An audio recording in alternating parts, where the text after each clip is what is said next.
All right. All right, y'all. So we tried to go live, but the old Martin County Ranch don't got the best reception. You know, I'm out here. We're way out in the sticks, and so we're doing what we can. And now, what's that? And my phone overheated. And his phone overheated. So we're having all kind of technical difficulties out here, but we're making it work. So we're over here with our new rescue, Pebbles the Tortoise, looking more like a boulder than a freaking Pebbles, but that's his name, so we're going to stick with it. He's a 100-pound sulcata tortoise, African sulcata, and I just rescued him this week from a family that just couldn't take care of him anymore. As you see, he's just gotten huge. He eats a ton, super heavy, 100 pounds to move around ain't easy, especially when it's alive and kicking. And, you know, he's got the power to bulldoze down fences, doors, all kinds of stuff. So he can cause some damage if you're not fully prepared for him. This enclosure I built for a big monitor lizard, and all the walls are actually concreted in, super sturdy. These posts are driven 4 feet down into the ground. It ain't going nowhere, but that's because I built it to be extra secure. For a lot of people, an animal like this ain't gonna work for you. And you know, that's why I really wanted to take him in, is so I can show people what happens to these tortoises. They get them when they're small and cute, and then they become these big old huge bulldozers. And you know, most people, they aren't ready to take care of something like this, or they don't want to. So you know, it's not fair just to buy this animal and eventually just to have to throw it on somebody else to take care of. And believe me, it's hard to find these big tortoises homes. So, you know, I want people to kind of think about that and realize that before they go out and they buy these African sulcatas, because it's definitely a big issue we deal with, especially in Florida. There's wild sulcatas running around, and it's from people releasing them and them escaping. How old do you think he is? This guy here is probably 35 to 40 years old, and you know, he's got at least another 50 to 100 years in him. So it's an animal that you have to be prepared to take care of. Your kids have to be prepared to take of, and maybe even their kids need to be prepared to take care of. And that's just impossible to see that far into the future. So, you know, they really don't make good pets, and people need to kind of realize that. Now, you know, old Pebbles is a good pet. He's a good guy. We're not talking bad about him, but it's definitely important for people to realize what they're getting into. Oh, God, Pebbles, come on, move away from the door. There he is. Oh, yeah. Oh, I know. He's a big boy. Yeah, he is, and you got to be careful with them. You know, they can bite if they want to, and you got to be careful picking them up from here, because you get your fingers in there, and he decides to suck them feet in, he'll break off the tips of your fingers. Totally just break them. They have a lot of power, and they're like, you know, solid, almost like rock. And definitely interesting animals.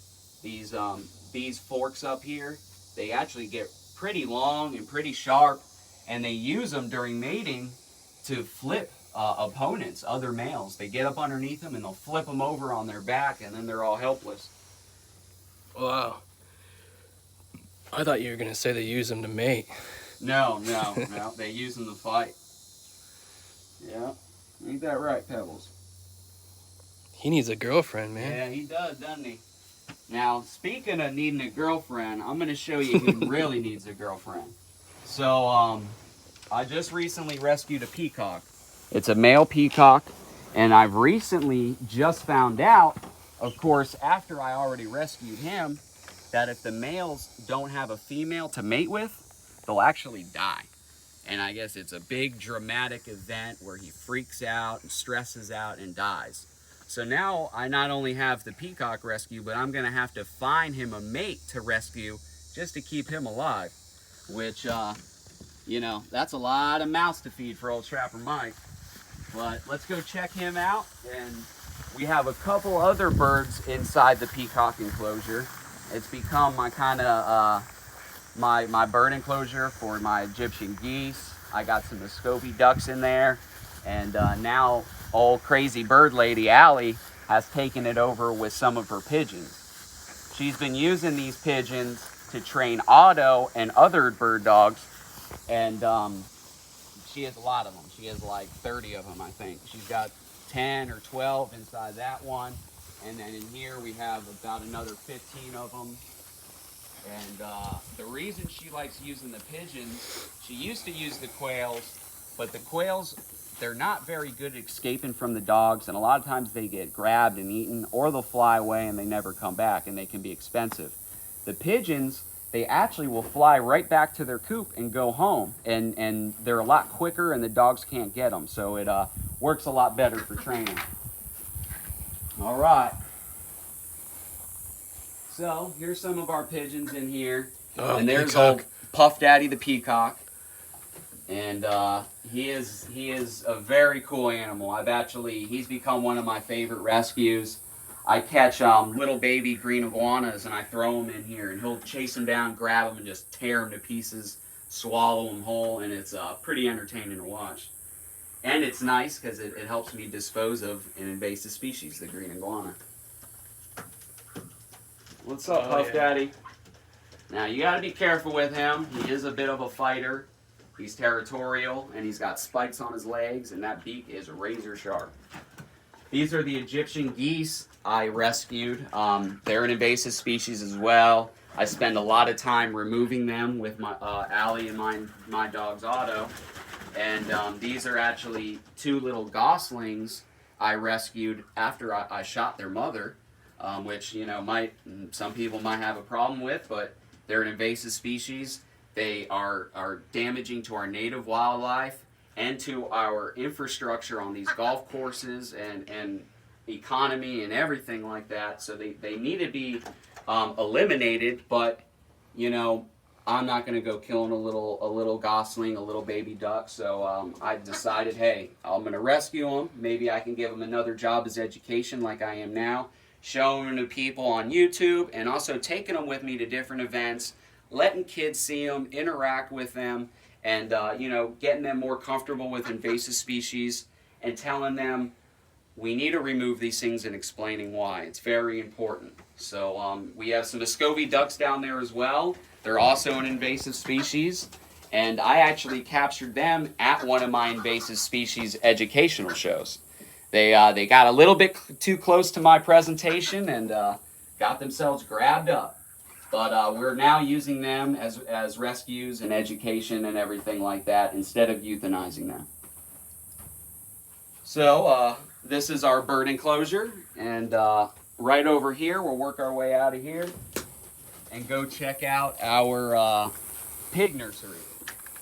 So these are feral hogs that I've either captured or have been born here on the ranch, as you'll see with some of these piglets. And little Peppa Pig here, which if you guys follow my Instagram, you've watched her grow from a tiny little thing. She was actually smaller than those little red piglets. And she's grown into this much bigger pig, but she's still pretty miniature. She should actually be larger than that white hog back in there. She's older than him. But because I rescued her at such a young age, she was orphaned. I think her growth was a little stunted because she didn't get all the milk and nutrients she needed. So she's really cool, she's really friendly, and I've kept her as a rescue because of that. She'll always stay on the ranch. Most of my pigs that I have, like these two, they'll eventually get sold and used as livestock. But I'll always keep her as a rescue. Come here, little Peppa girl. Come here, Peps. Come here. You want to say hi?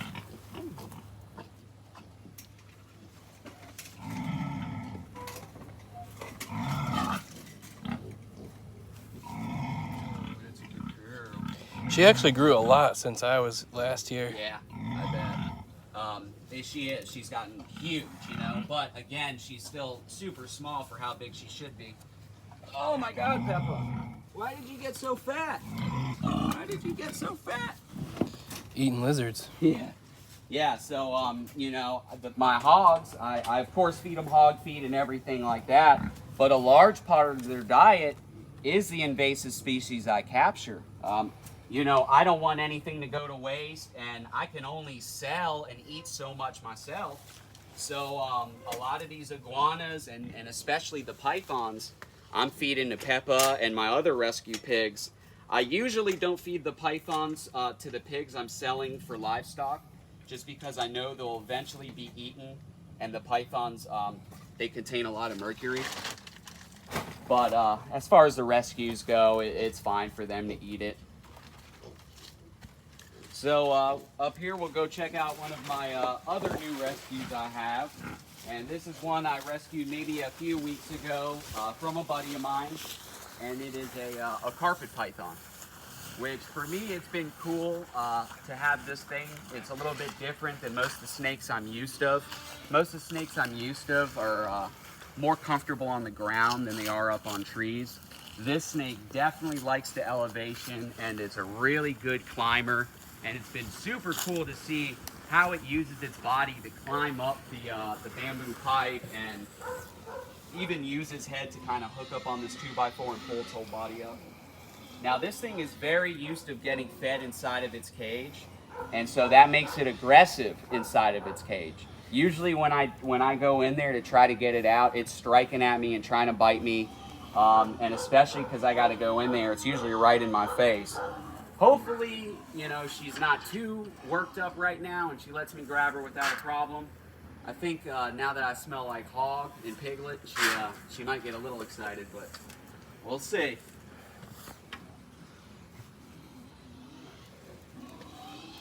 Oh yeah. She's being nice. I think I lucked out because I took her out a little bit earlier. Earlier, she was definitely trying to get me. And she is beautiful. Like I said, she's a carpet python. And they do get a little bit bigger than this, but she's definitely, you know, nice and healthy and a pretty good size. I'm not exactly too sure how old she is. I gotta ask my buddy. Did we talk about how old the tortoise was? Yep, I asked you. 40 to 50, maybe 40. I didn't know if that was in the first video. No. She's definitely going around you, man. Yeah, she's trying to go up in there. Yeah, she's nice. So it's cool. I'm going to be able to use her as education too. I actually have already had some groups of kids come out here and see her, and they thought she was really cool. And I'll probably start taking her to the different invasive species shows I do as well. So the kids can kind of see a different variety, more than just the red-tailed boa, Daytona boa I normally take, which we can go see her really quick. All right, I'm gonna put you back. Come on.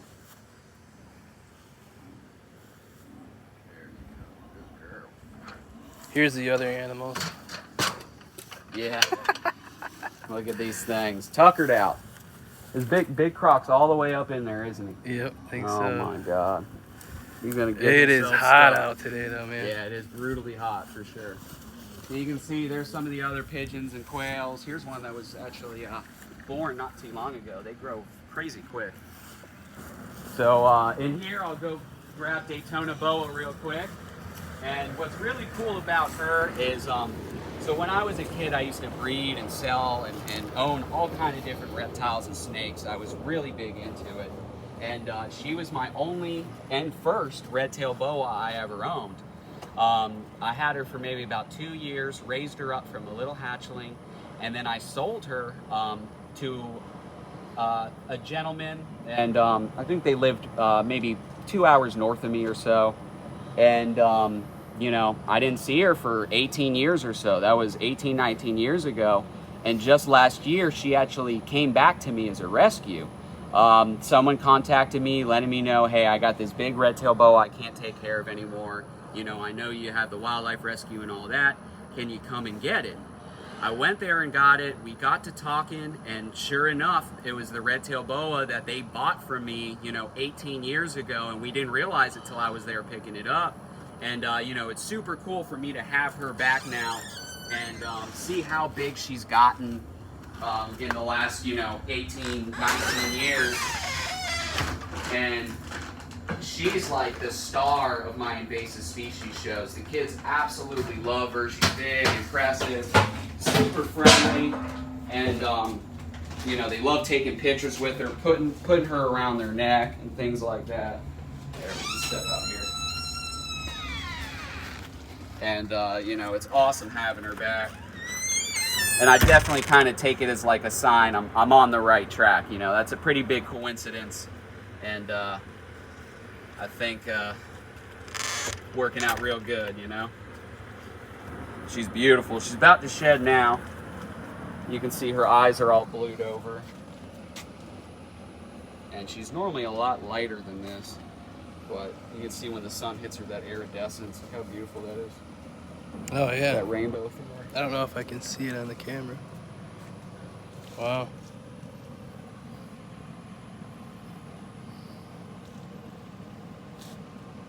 She likes that sun.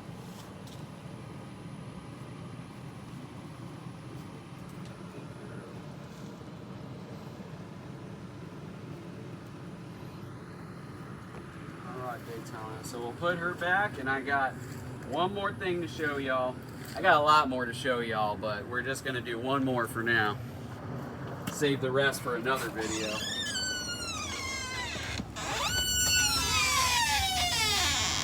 Alright, Daytona.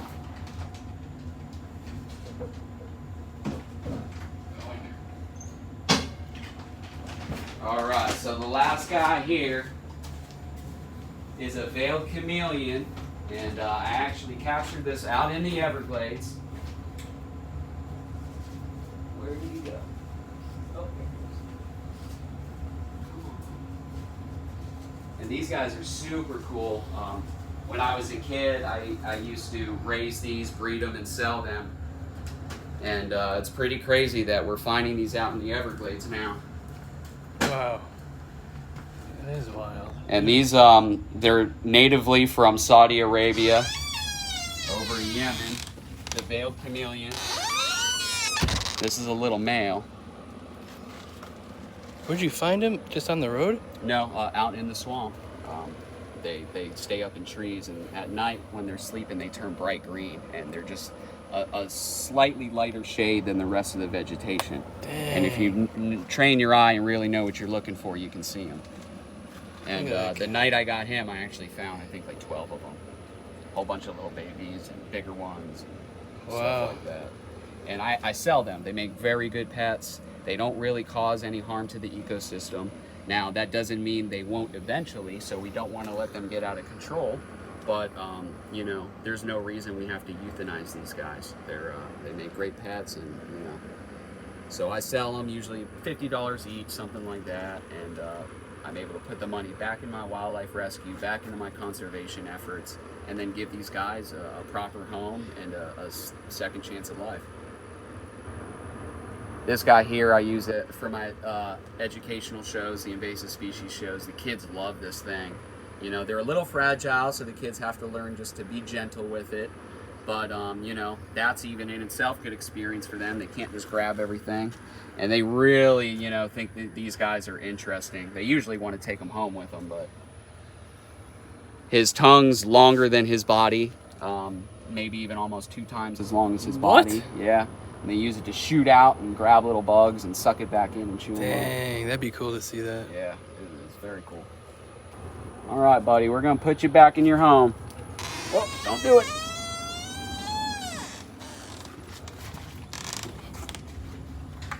All right, go ahead. All right, y'all. Well, I hope you enjoyed the short little tour, seeing the new rescues. And we definitely got a lot more to show you, so see y'all next time.